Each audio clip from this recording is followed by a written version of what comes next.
Hello, and welcome to this tutorial on how to convert your family tree into a family Geo-Tree. We'll start with a section of a family tree for the imaginary Kowalski family. Here is the segment of the family tree that we will be converting to a family Geo-Tree. And here is the family Geo-Tree for the imaginary Kowalski family. The basic idea is to start with events in a person's life, identify the locations of the events, find these locations on a map, and then connect the events in sequence on the map. Following events in Jan Kowalski's life, we see his birth, marriage to Maria Jankowska, their place of residence when their son Stanisław was born, and the location where they both died. We also see where Maria was born, where their son Stanisław was married to Agnieszka Nowakovna, and where Agnieszka was born. Additional research could then take us along Stanisław's and Agnieszka's family Geo-Tree. So that's the idea behind a family Geo-Tree. Now let's dive into the details of how we might build such a tree. As mentioned, we start by identifying events in the lives of people. Here's what we have for our imaginary Kowalski family. The question now is, where do we get this type of detailed information on the location of these events? You may already be familiar with sources of location information, but let's quickly review some key resources of interest to those with Polish ancestry. Here are some good Polish sources that can provide information on the location of life events. Let's look at an example of how Geneteka could be used to extract this information. Here is the information provided by Geneteka for my great-grandmother Michalina. We see her birthplace, where she was married, and where she died. The imaginary Kowalski family Geo-Tree that we are using here as an example is what we might call a macro tree, but we can use sources such as the U.S. Census to draw a micro family Geo-Tree. Here we see 1910 census records for Milwaukee, Wisconsin, showing the address of Stanisław Stemski, Michalina's son. This type of location information can help trace the movement of the Stemski family around the city of Milwaukee. Now we get to the meat of this tutorial, how to find life event locations on a map. We will be using three tools to find locations: Google Earth, the GeoNames database, and historical maps. We'll start by using Google Earth to find where Jan Kowalski was born. This tutorial will not go into the details of how to get and use Google Earth, since there are excellent tutorials available on the web dealing with this application. We will mention that when you are searching for locations, you do need to have the borders and labels options selected. As far as locating places, you simply enter the name of the place into the Google Earth search box. Fortunately, Google Earth knows where Kromolica is located, south and a bit east of Poznań. Clicking on the Kromolica marker opens an information box that tells us a bit about Jan Kowalski's birthplace. Now let's see what Wikipedia knows about Kromolica. Here is the Wikipedia page for Kromolica. Returning to Google Earth, moving the Street View icon into Kromolica allows us to take a virtual tour of Jan's birthplace. We can now add the first location to the Kowalski family Geo-Tree by placing a pushpin on the Google Earth map, which is duly noted by Google Earth. Note that as an option, Google Earth does provide you with a place to put additional information about the associated event, such as a birth date for Jan. Before proceeding with the remainder of the Kowalski family Geo-Tree, we will note that Google Earth is a key resource for building such a tree. If you plan to attempt such an endeavor, it will be well worth your time to get to know how to use Google Earth. Here is a sample of Google Earth tutorials available on YouTube. Now let's see if we can find the location of Jan's and Maria's wedding in Google Earth. Unfortunately, Google Earth does not know where Neulaube is, so we need to try another tool. Our second tool is the GeoNames database. As with Google Earth, we will not go into the details about GeoNames. Suffice it to say that this geographical database is a valuable resource for locating populated places, topographical features, and other types of places. When we search for Neulaube in GeoNames, we see that Neulaube is listed as an alternative name for a populated place named Długianowe. Entering Długianowe into Google Earth shows us its location and a bit of information about the place Jan and Maria were married. We can now pin the second point on the Kowalski family Geo-Tree. Next, we look for where Jan died. Unfortunately, Grzemowo appears in neither Google Earth nor the GeoNames database. So we must resort to our third and most challenging tool for locating the place where Jan and Maria died, which is historical maps. Fortunately, there are a number of web sources for viewing and downloading historical maps. One well-known source is the David Rumsey map collection at the Stanford University Libraries. For the example we are following here, we have limited our search to online maps of Poland made between 1600 and 1700. One of the search results for this resource is a map named Palatinatus Poznaniensis, made in 1665. Since Jan's family Geo-Tree locations are in the vicinity of Poznań, this looks like a good map to check into. This is a close-up of the map in the region of Poznań. Not the easiest document to read, but it does contain a wealth of interesting information about how people viewed this area back in 1665. For example, here is the key from the Palatinatus Poznaniensis map showing the type of place our ancestors came from.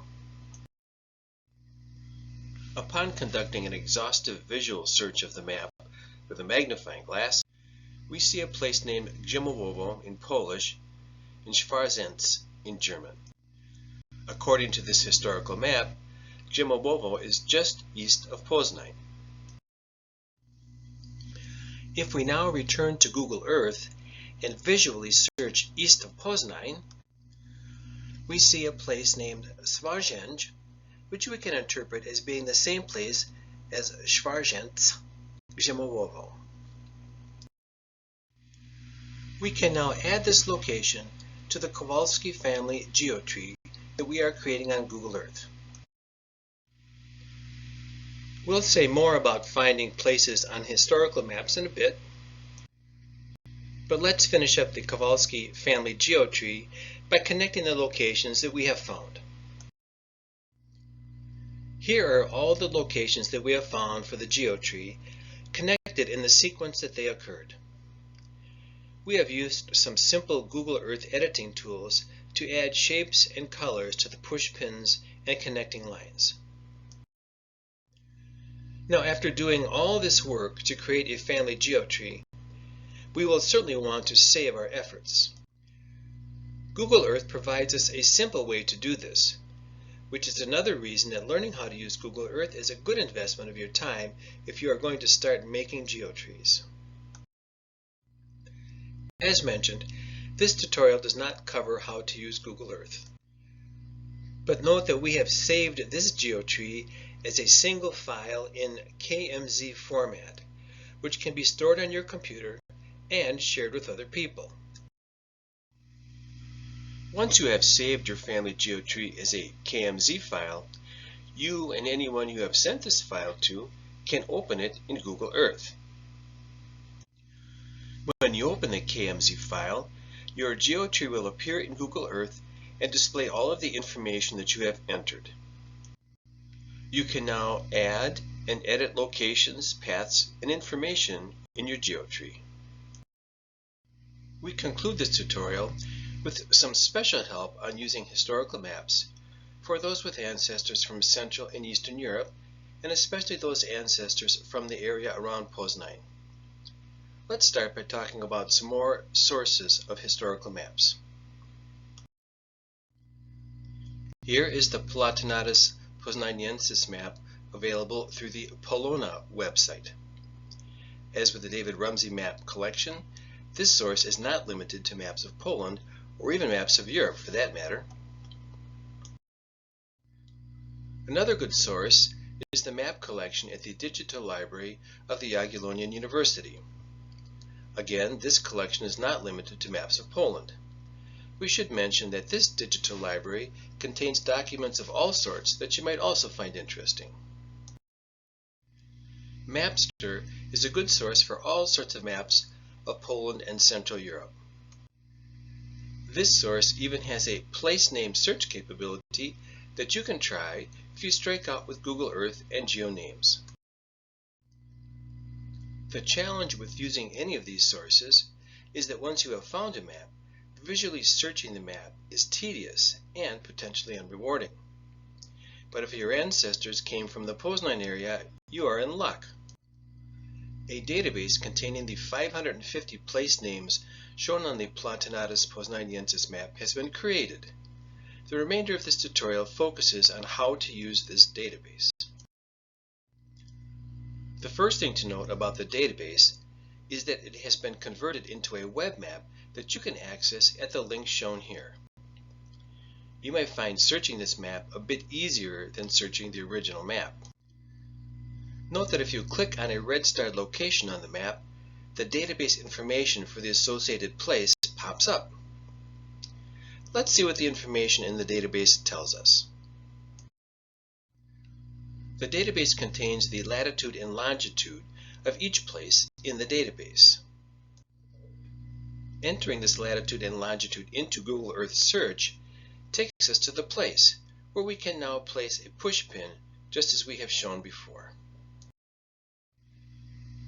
Some of the database entries have GeoNames web links. If you click on this link, you will open a map in GeoNames which shows the associated place. To make your Geo-Tree construction even easier, 415 names on the Palatinatys Poznaniensis map that can be positively associated with a modern place have been entered into the GeoNames database. So, recalling that Grzymowo did not appear in a previous GeoNames search, this name and 414 other historical names in the vicinity of Poznań now appear in GeoNames. You may have noticed the confidence column in the database.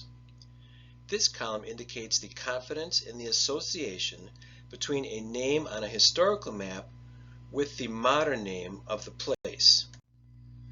The database has 4 confidence levels, which we will now describe.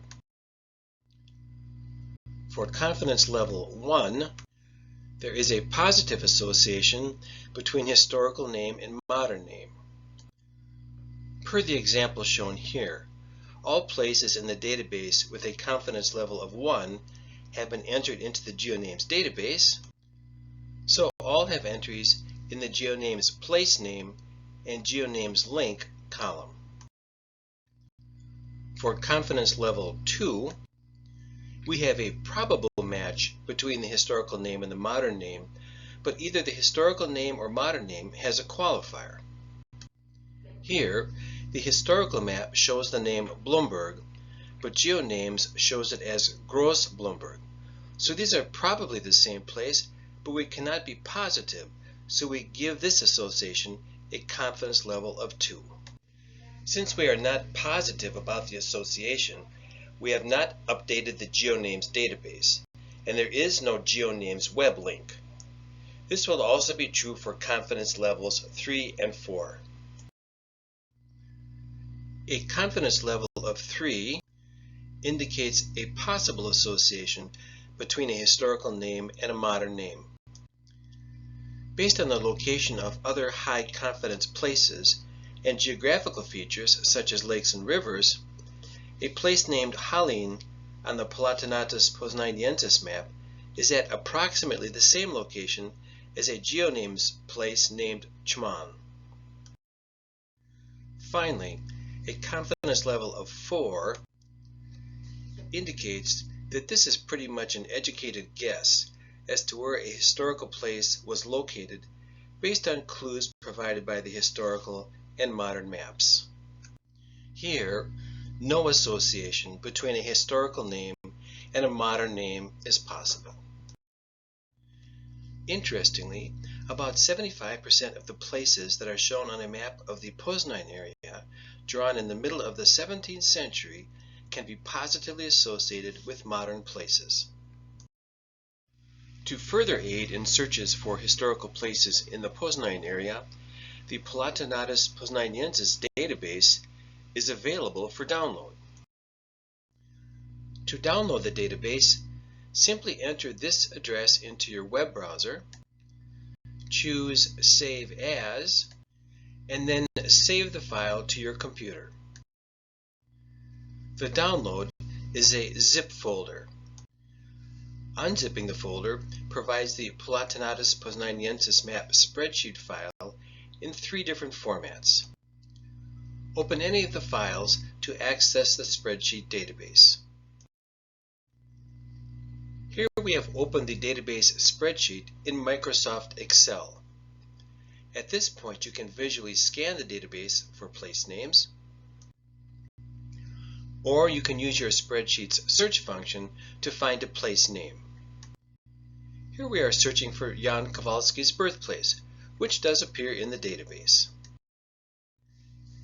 If your ancestors come from Ukraine, there is also a database available for over 4,000 place names extracted from the very famous series of maps produced by Beauplan in the mid-1600s.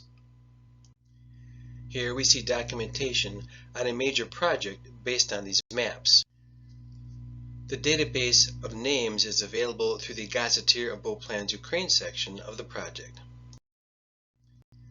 Here is the Gazetteer of Beauplan's Ukraine section of the project. If you are interested in using this database, start by reviewing the GBU project presentation. Here is a map of the information collected in the database. Note that this database contains a variety of geographical features in addition to populated places. This concludes the tutorial on how to convert your family tree into a family Geo-Tree. Please don't hesitate to contact me if you have questions or if you would like some guidance in constructing such a tree. This video has been incorporated into the Stara Polska YouTube channel, which consists of an ongoing series that provides you with tools, techniques, and resources to help you use maps of Old Poland to find the places where your Polish ancestors lived. The Stara Polska channel videos cover a range of topics, all of which we have provided examples of in this video. We hope you find this video to be helpful and join us for additional videos on this channel. And as always, please subscribe to find out when new videos are available.